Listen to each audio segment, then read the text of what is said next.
meet my bride. Let's go for a ride in my newfangled automobile. Just where we will go, nobody knows, but it's sure a great way to feel.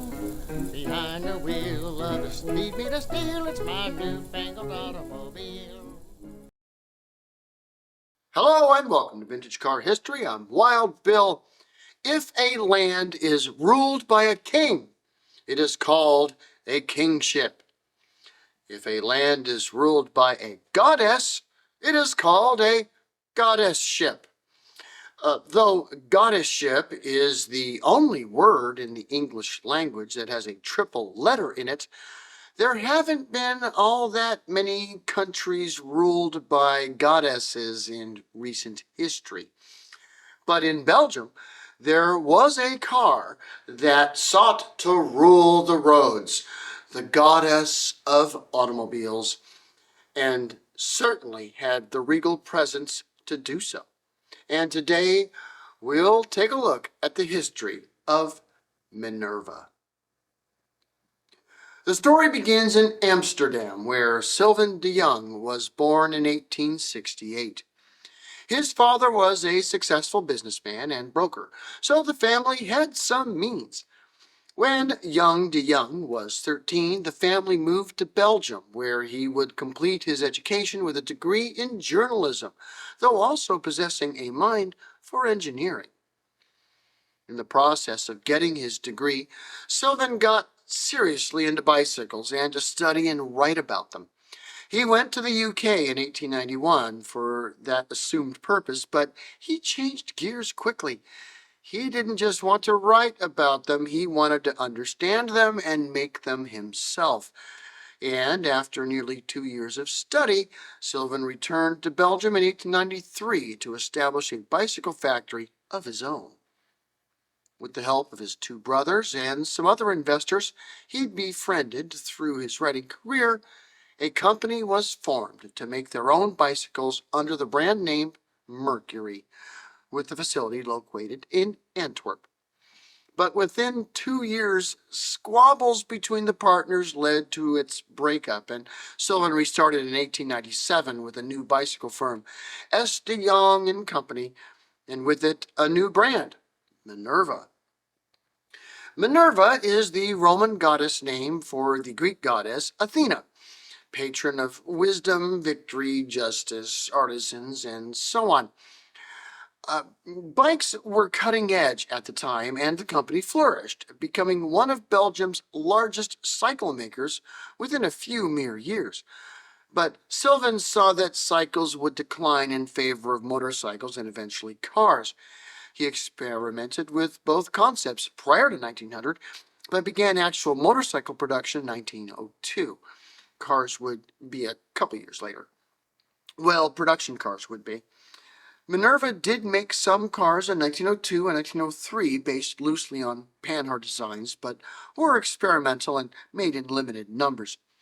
With lessons learned from such experiments, Silvain designed the first true production Minerva models in 1904, offering either 1, 2, 3, or 4-cylinder engines. The small single-cylinder model proved quite popular in Britain, as it was the lowest priced car on their market.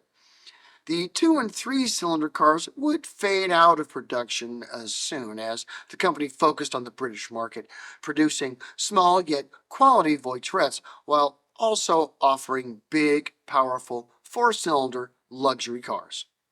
Indeed, Charles Rolls opened up a dealership in London to sell the big Minervas. Enter the Knight sleeve engine. This had been in development in the U.S. for a few years, and de Jong was most interested. He purchased the rights to manufacture the engine worldwide, though would not be the first car maker to offer it on their cars.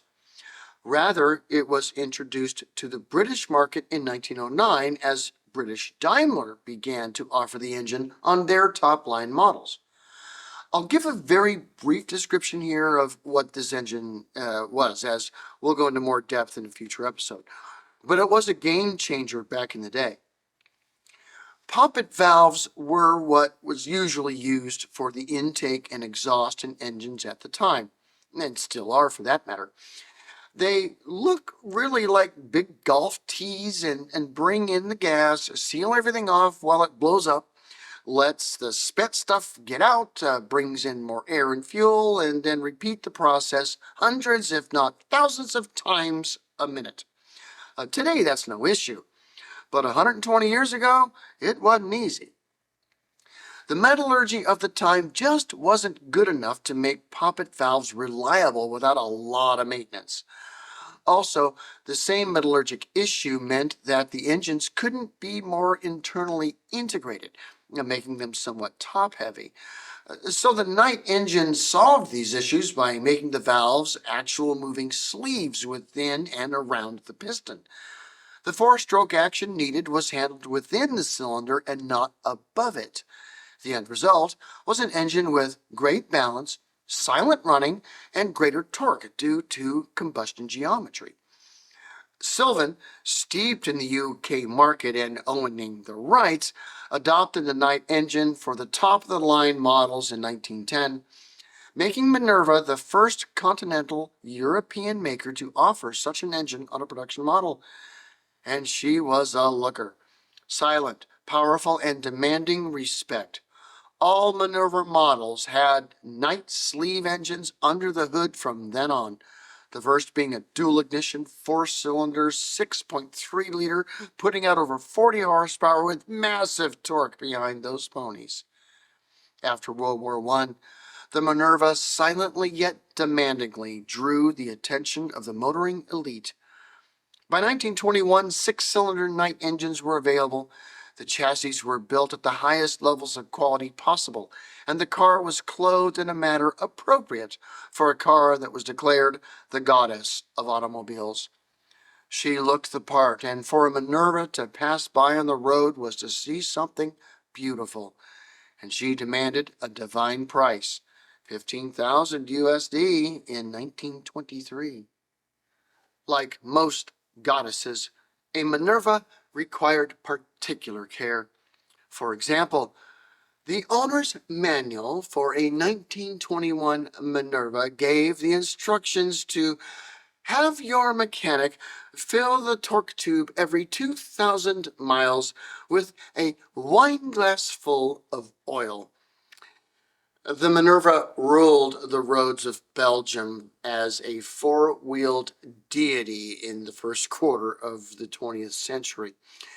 Silvain de Jong built a truly beautiful and powerful car, a car of elegant glory that ruled the roads of Belgium. That's goddessship. Thanks for watching Vintage Car History, and we'll see you next week. Peace.